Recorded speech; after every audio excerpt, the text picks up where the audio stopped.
Hello and welcome to heliosblog. My name is Helios here for another reaction video. Today, Andrew Tate teaches you how to make girls chase. Let's get into it. The reason she's alone is because she's difficult. Women are not accepting the bare minimum. Women fuck men they respect. All the women who say things like, I'm strong, independent, I don't need no man, like, y'all impress me. Women just gaslight each other and say what they want to hear.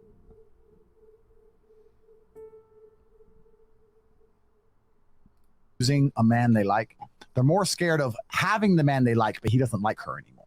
So what will happen if I put a girl in those kind of scenarios and she doesn't act right or doesn't make the right choice? What I will do, instead of actually getting rid of her, I'll keep fucking her, but I'll fuck her different. So instead of, there's no kissing anymore.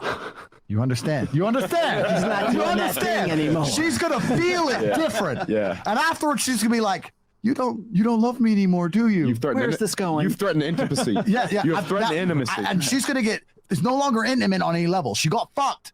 And then afterwards, she'll be like trying to give me a hug. I'll be like, oh, wait, I've gotta go out. And I'm gonna change on such a small level that will hurt her more than even losing you. The reason guys can't do that is because if they fuck a bitch again, they fall back in love like a pussy. I won't do that. But there's been scenarios where a girl hasn't acted quite right over something small, not a big transgression like cheating. Then I continue to see her, but my demeanor towards her changed. And my demeanor towards her didn't change much in day-to-day life, right? But it changed when we had sex. And she smelt it and she could feel it. And it hurt her bad. And she got her ass in line fast. He used to kiss me. He used to hug me afterwards. These small things. You go from all that nice shit to just fucking her like she's, but not in a good way like she's nothing. In a bad way like she's nothing. The real G's know what I'm saying here. Interesting. So what's the point? The point is she gets rewarded for doing what you want, and if she doesn't give you what you want, then she feels that you slowly pull away. This strategy does work. Almost certainly. Difference. Yeah. There's a difference. And you'll speak to this about, it's because in that moment you have her in her most vulnerable place. That's right. That's right. That's women are most programmable because all women are programmed. And I want to say this. Maybe I'll be a misogynist now. Let's do it. All right, let's do it. I said this in another podcast. I believe that men are more capable of independent thought because I believe that men are more evolved for battle and war. So if we had an idea which nobody else agreed with, we're more capable of defending it. We've evolved to saying, no, the sky's blue, it's not green. Okay, pull a sword out. We'll defend our idea. Women don't have the capability to defend themselves or their ideas, so they're going to go along with an idea they heard from somebody else in general, right? So all women are programmed. Women are programmed. They're either programmed by society as a whole, or if they're with a good man, they're programmed by the good man. That's basically where the programming comes from as a whole.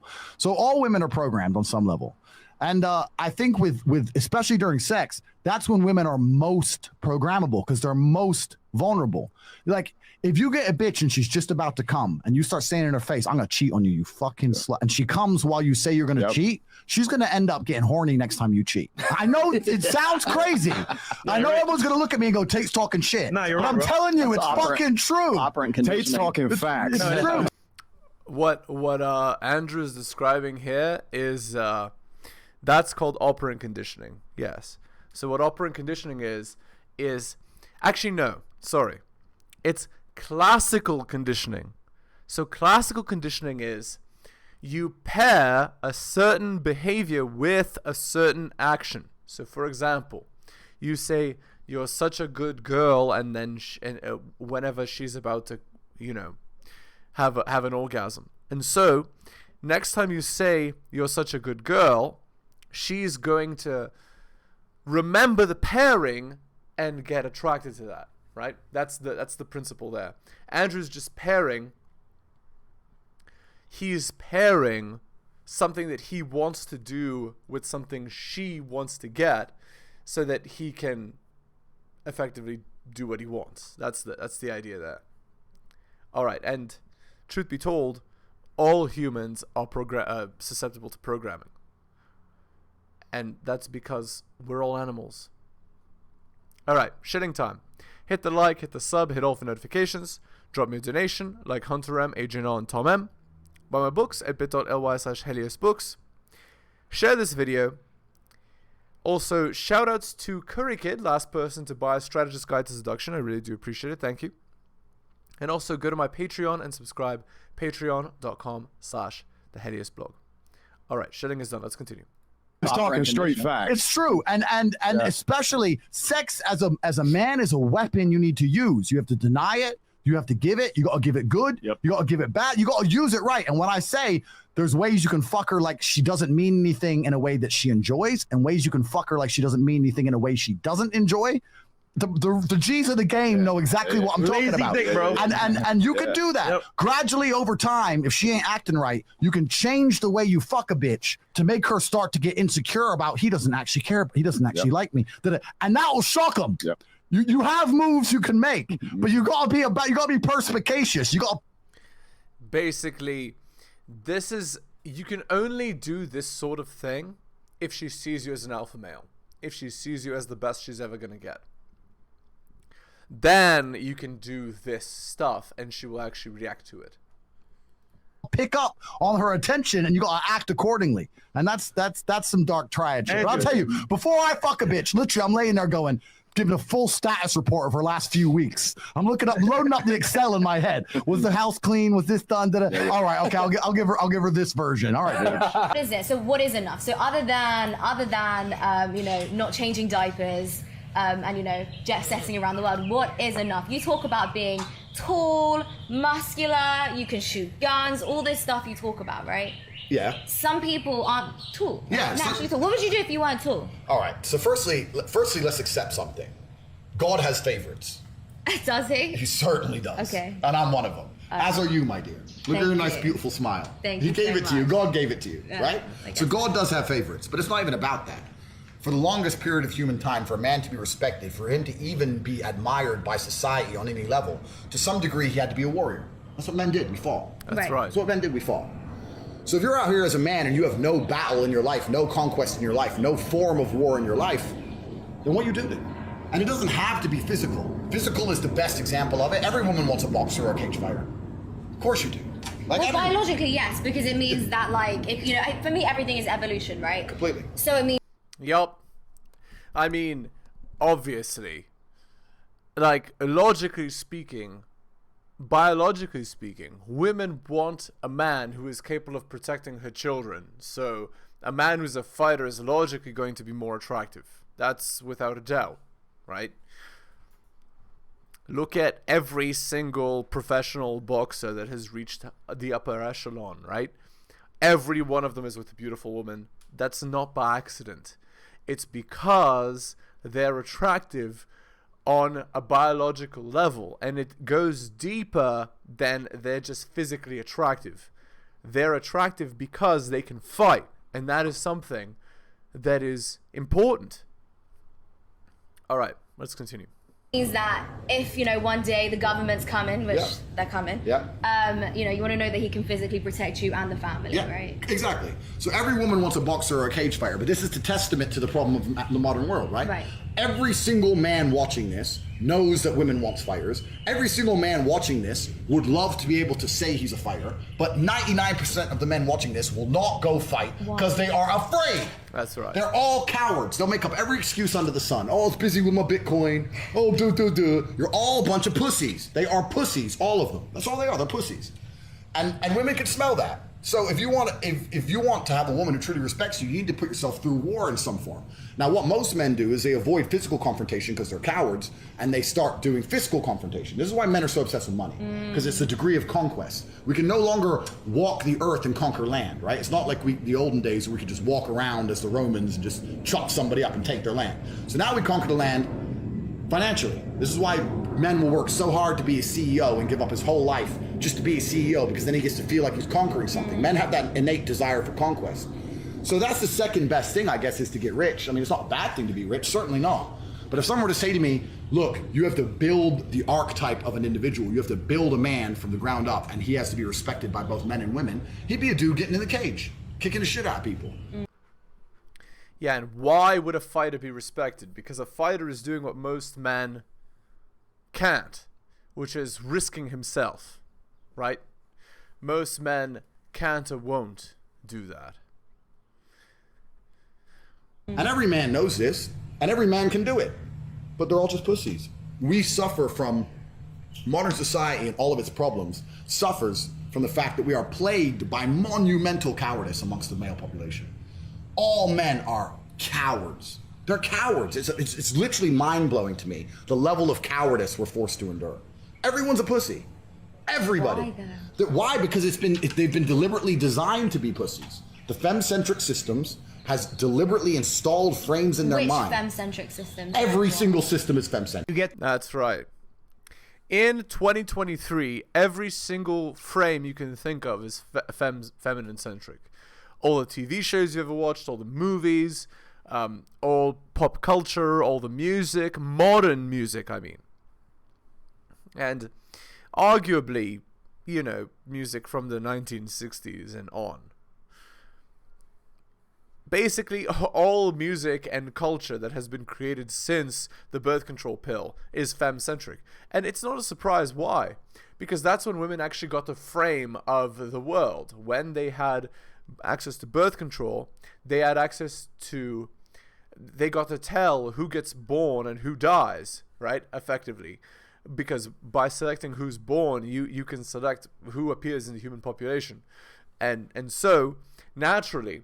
They're going to select for people, you know, for people to appear that are in their frame, right? That do things for them. And so we get, I saw a funny joke, we get hoflation, right? Where a man in 2023 has to do like 10 times what his grandfather had to do and get a girl that's worse than what his grandfather got. That's about right. Things wrong in relationships? Do you ever have to apologize, make amends to women for things you've done or said? No, because I will never apologize because I don't make mistakes. Everything I do is conscious. So even if I do something you don't like. How do you know that? How do you know that everything you do is conscious? Because I know exactly what I'm doing. How do you know that? Okay, give me an example. Okay, so when I say that, how can you know that? How can any of us know that we're perfectly conscious? There's no way I've done anything in a relationship and was like, oops, shouldn't have done that, ever. I fucked her, yes, I fucked her, yes, I did it, yes, I knew I was gonna do it, yes, that was my intention, yes, I did it. I'm sorry it's hurt your feelings, but I did it because I wanted to do it, so I'm not gonna pretend I didn't want to do it. And I really do think that in relationships especially with women, because I get this all the time from men, because I have a whole bunch of guys who cannot believe, like me and my long-term girlfriends, and they see me posting all these other girls. They're like, surely your girl sleep with other men too? I'm like, no. Oh, but she sees you cheat. I'm like, so? Yeah. Men and women are not the same. In order for a man to be highly successful, it's very hard and makes him a very small percentage of men. Men in that position can dictate the terms of the relationship. When you can dictate the terms of a relationship, you can be with that girl and sleep with other girls. Yes, that's definitely true. And for girls, they get value just by existing. And of course, their value doesn't last as long as men's does. But for men, you have to build it, and if you don't build it, you have zero value. So most women experience a charmed, easy life compared to most men. All right, let's continue. But because there's a whole level of cowardice to lying about things. I think that's what annoys women the most. So I'll give an example. If I have a girlfriend and I go out on a night out and I fuck some, and then she catches me, or finds a text message, and I'm like, oh, I don't know who she is. Oh, no, it wasn't me. It was my friend. I lie, and then she catches me again, and she knows I definitely did it. Now I've just come across the pussy. But if she goes, what's this? Got drunk, fucked some girl, don't remember her name. I'm really sorry about it. If you want to leave, leave. But obviously I love you. She doesn't matter, so it's up to you. Boom. Like, there's a whole degree of, I really believe part of them respects you for that. The part of them are like, at least he didn't lie. Like, they respect how honest and brutal you are about it. So I don't apologize for anything, even if I do shit they don't like, because I did it on purpose. Yep. All right, let's continue. I went to Deauville, France to fight for a world title, and I was sitting there and the promoter hadn't turned up yet, and I ordered 2 waters, 2 Perrier, and they came and they were like €9 each. And I paid for them, and I said to Tristan, 20 quid for fucking water. Because we're brokies. And he's like, yeah, that's crazy. And we look around, and there's all these tables just with water, champagne, food. And we're sitting there going, where are we going wrong with life? So I always knew there was, outside of the matrix, there were these people who were living in a way that money didn't have any significance. Money wasn't real to them. Once you get to a certain level of incomes and wealth, everything becomes free. And that's what I'm like now. I don't know the price of anything I eat or buy. If Mike Tyson walks in here and tells you he's going to teach you how to box and says you can't fight, you're a pussy, if that upsets you, then you can't learn, right? It's Mike. That's right. You don't let your feelings get in the way of your achievement. That's logical.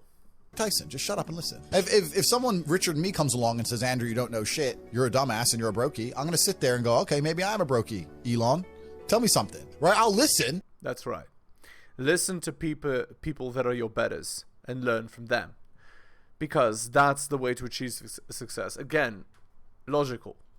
But if you're going to sit there and go, don't call me names and not listen, you're never going to get anywhere, right? You don't become the master unless you're very, very good at being a student. And I've always been very, very good at knowing when to shut up.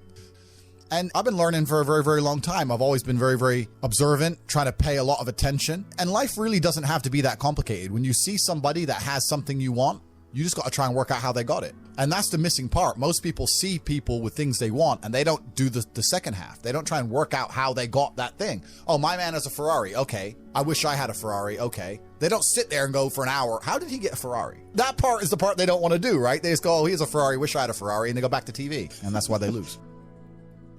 Right. This is something that Arnold Schwarzenegger said, right? So he said, while you're sitting on the couch watching a movie, someone is out there working. Somebody is out there out-competing you. And that's the person that he was competing with. He was competing with those people that while other people were lazy and doing nothing, he fought and struggled and tried. And we need to do the same.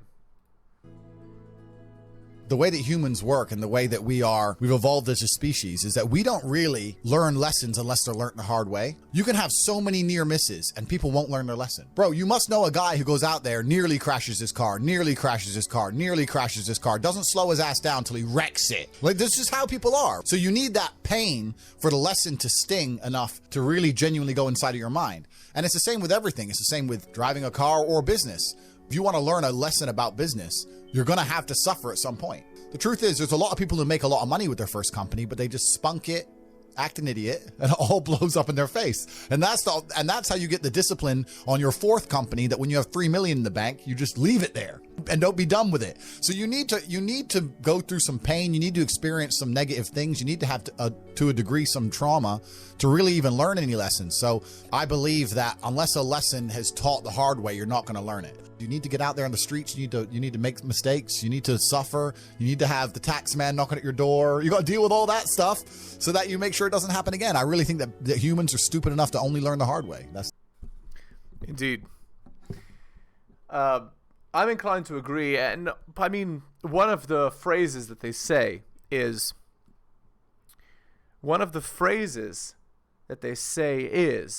a plan poorly executed is better than any perfect plan not executed.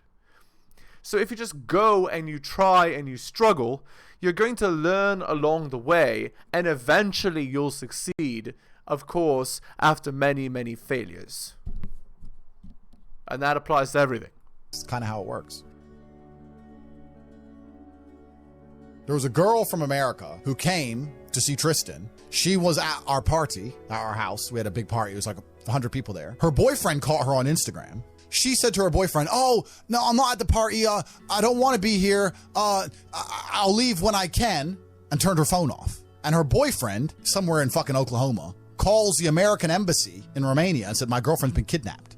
So then armed police roll up to our house looking for this chick. But this is the next day. She's already left. So they came and they arrested us and was like, oh, they kidnapped this girl. The girl wasn't even in the house. And then they went through the CCTV and see her walking around eating pizza and get a taxi home. They're like, oh, okay, sorry. And everything was dropped instantly. So that's just some stupid girl making up bullshit. The problem with the original business is you had me and the money, and in between was women. And women are unpredictable and women are emotional. There was always that link that was upsetting me. I wanted to be closer to the money myself. Biggest mistake you can make as a man is trying to start business with your wife or some shit. I agree entirely. Keep yourself and your girl separate.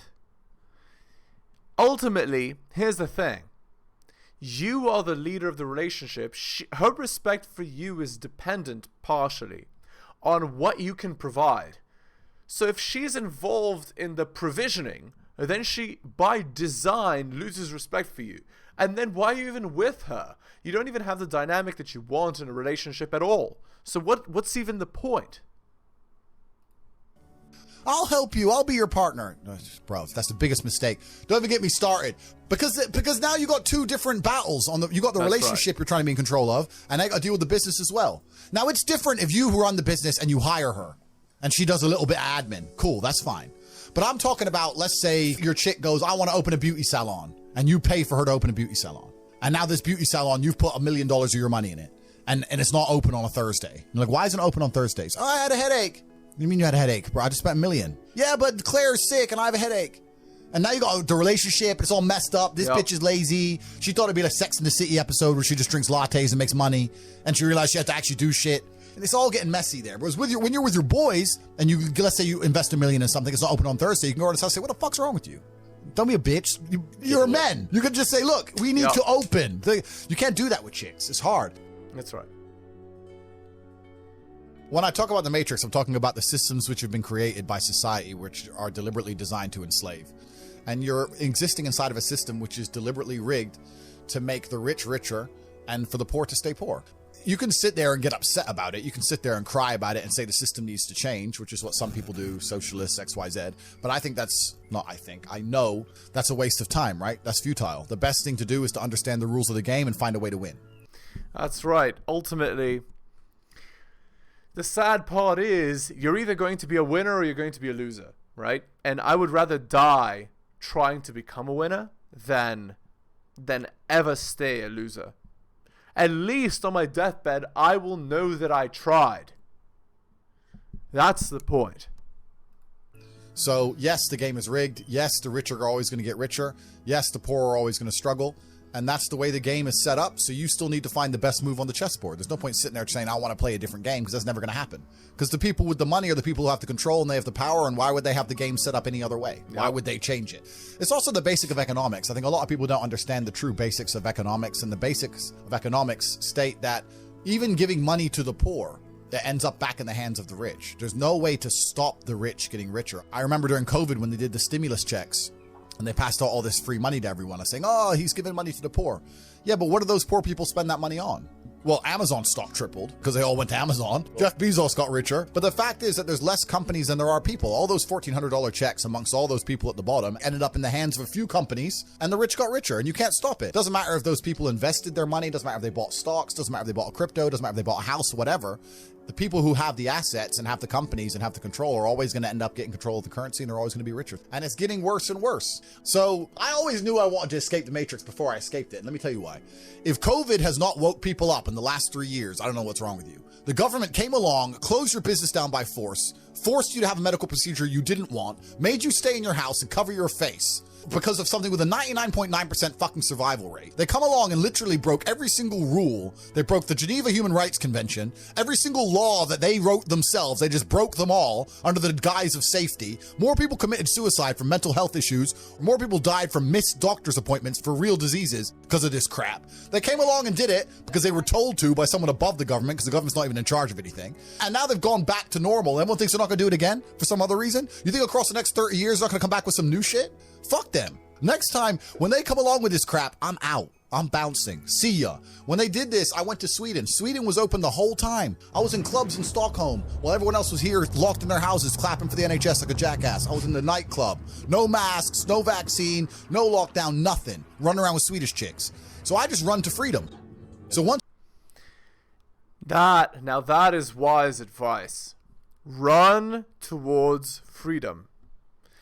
Yeah, I don't know about that stuff he was talking about, like, okay, anyway, I'll get demonetized, so we're going to avoid that topic. But anyway, run towards freedom. So the point is, as I said, you know, when I have screw you money, I'll also say exactly what I want as well.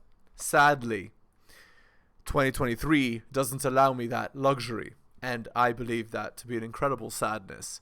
But anyway, yes, I hope to one day also be free.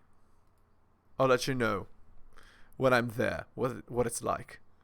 Once you escape the matrix and you try and find a way to get your wealth outside of the system, then laws don't really apply to you. I don't have to be a law breaker. I don't have to be a criminal. I'll just go somewhere else. So that's that. And then also what I was saying earlier about property being a tool to the matrix. If you buy a $10 or $20 million property under a government, you can't piss that government off. You can't disagree with that government. You can't, if the tax authority of that government says you owe them money, you better fucking pay it, or you're gonna lose that house. Listen, if I'm in England right now, I don't own any assets in England, right? And I pull up in the DBS. Have you ever seen James Bond look for parking? That's what I do. Park up, boom, get out. I don't look for parking. They put a ticket on the DBS. Let's say I decide not to pay that. What are they going to do? I don't have any assets in the UK. They're going to make a bunch of letters, send it to a bailiff. Bailiff's going to drive around the UK. I don't even live here. Boom, it's over, right? If I had a £20 million house, eventually it's going to go, the £60 becomes 120, 120 becomes 240, boom, boom, boom. Gets to the point where they're going to take my £20 million house off me. Maybe it takes 3 years, but they will, over a parking ticket. So by buying that property, you're giving the government a way to hurt you. You're giving them a leverage over you. Interesting concept there. Okay. Anyway, let's end the video there. Hit the like, hit the sub, hit all for notifications. Buy my books at bit.ly/heliosbooks. Again, thank you so much to Curry Kid, the last person to buy my book. Share this video.